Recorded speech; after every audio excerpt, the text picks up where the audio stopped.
I might be doing more presenting than actually demonstrating, but someone had asked about standing exercises for the low back. And I got out my certification books and looked up things online, and there's not a lot for standing up and working the lower back. There's not a lot for any kind of weight training that targets specifically the low back or the lumbar area. So the thing about our back is we can't necessarily make the bones in our back stronger other than nutrition and weight-bearing exercise, but we really want to take care of our back, so we should do everything we can to strengthen the joints, muscles, tendons, everything surrounding the back, and increase our flexibility. And of course, be thoughtful about when we're lifting things in our daily activity. I will say, and it's one of the things I'm most fond of saying, is that they've changed the treatment recommendations for when you hurt your back. I don't mean like if you fall out of a tree or fall off a horse, as I have done, that the next day you should do these things, but if you've had your acute injury treated and now you have chronic back pain, we're told that the most important thing you can do is to keep doing everything you did before you hurt your back. Keep moving. I even saw something from the ad council the other day about arthritis, saying the best thing you can do is get moving. So all that talk about lying down and taking pain pills is not going to help your back. You want to strengthen your back. So I know a lot of stuff to do lying down, but that's not what the viewer asked me about. They asked about standing up. So just a little overview. The spine has 3 natural curves. The cervical spine, the cervical curve here, that's the neck area. And then you have the thoracic area and the lumbar area. And that's where a lot of us have back pain, as I do myself. So you want to take care to build strength and stability. So working your core, working your butt, working your legs, to make sure that your ankles are strong so that you keep a nice alignment. And alignment doesn't mean that you're trying to make everything straight. Alignment means you have your natural curves. And the last time a physical therapist looked at me, I was out of alignment, and I don't know if I am today, so I could be crooked. And it's important that you get that fixed. Just standing up to work your core, which is going to, these muscles wrap around, they're not separate from each other. There's always some kind of connectors going on. So if you just slowly lift one leg, you feel it. Everything is going to connect. Everything goes to work. So I'm having to work my ankle, I'm working my standing leg, I'm working my back and my buns and my stomach. So this is a very good thing to do. Just very slowly do leg lifts, maybe once a day.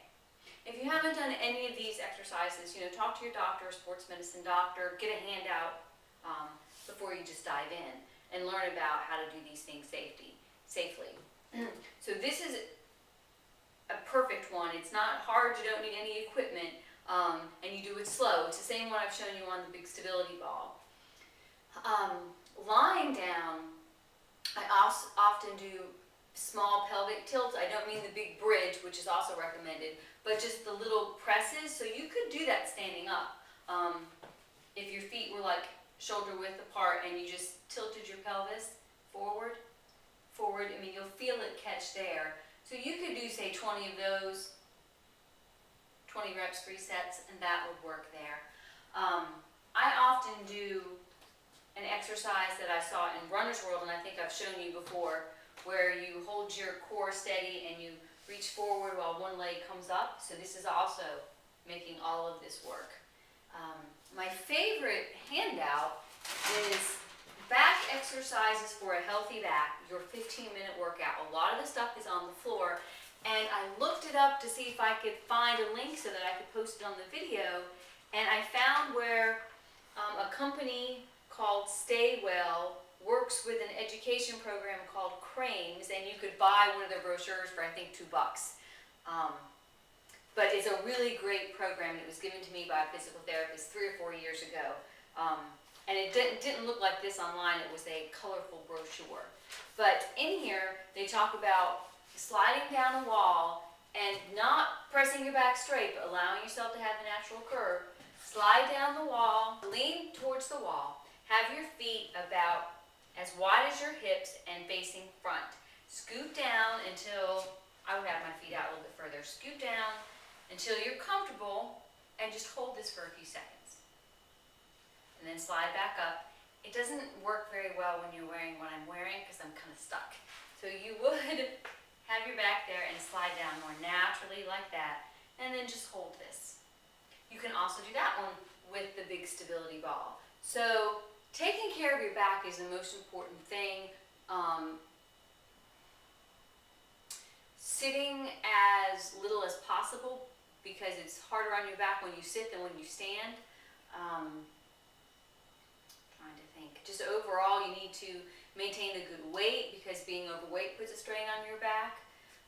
Make sure that your alignment is good. Sometimes you need a physical therapist for that. You can do balance activities where you're just holding here up on the balls of your feet. But again, I think this is the best one. So it really engages all of the core. It's just to simply balance on one leg for, maybe you start off 5 seconds, then you get to 10 to 20 and up. So I hope that helps, and maybe I can find, or you can find, healthy exercises for your back, a 15-minute workout, and it's from the educational company Crames, Krames.